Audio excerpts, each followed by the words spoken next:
የዩቲናስ ዝግጅት ከቀረበ በኋላ እንግዲህ የአዶናይ አድናቂዎች ለምን ልጃችን አልቀረበም ሲሉ በሰይፉ ቤቤስ ላይ ጠይቀዋል።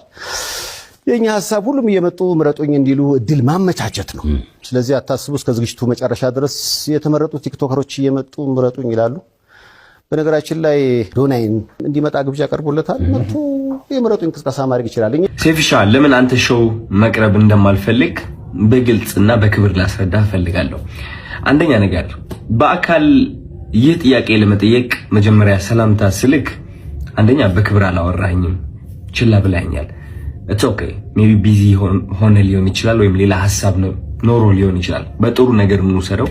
ሁለተኛ ጊዜ ከመኪና ወርጄ መኪና ውስጥ ነበር ካንተም አክብሬ መጥቼ ሴፍሻ እንዴት ነህ ሰላም ነው ወይ ብዬ ጠይቄ ዲቻ ቦይስ የሚባሉ ልጆች አሉ ከኔ ጋር ናቸውና ወደ አንተ ኢንተርቪው ቀርቤ እነሱ ሰው እንዲያውቃቸው ፈልጋለሁ ትንሽ ድጋፍ እንዲያገኙ ብዬ ጠይቄ ነበረ።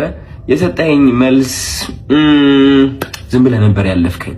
ኦኬ ችግር የለውም። ሶስተኛ ጊዜ ማናጀርህ ስልኬን ከሌላ ኢንፍሉዌንሰር ጠየቀ። ከዛ ያ ኢንፍሉዌንሰር ደግሞ እኔ ጋር ደወለልኝና ማናጀር እየፈለገ ነው የሴፉ አለኝ። ኦኬ ለምን እጠብቃለሁ እስከሚደውል ራሴ ወዲያውኑ ደውላለሁ። ደወልኩኝ።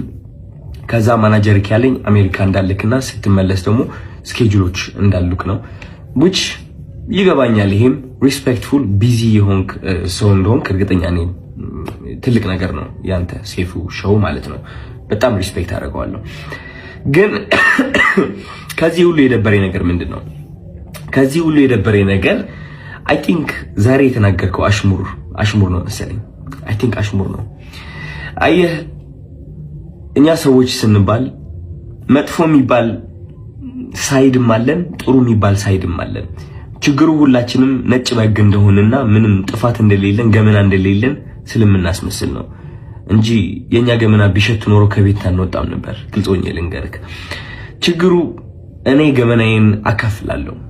ይህ ገመና ማካፍለው ደግሞ ዝም ብዬ ስድ ሆኜ ለመታየት ሳይሆን በዛ ተመሳሳይ ገመና ታስረው ራሳቸው ሊያጠፉ የቀረቡ በጭንቀት ያሉ ሰዎችን ለማዳን ስል ነው ገመናዬን ያካፈልኩት እንጂ ጅል ሆኜ አይደለም። እና ዛሬ የተናገርከው ንግግር ደግሞ ይህ ገመናን እያነሳ ነበረ which is እነዚህ ቃላቶች ማለት ነው። ይህ ገመና ተጠቅመ ደግሞ እንደኔ አይነት ያሉ ሰዎች ከሚዲያው ገሸሽ ማለት እንዳለባቸውና መደነቅ ወይም ከፍ ማለት እንደሌለባቸው መልእክት አድርሰሃል።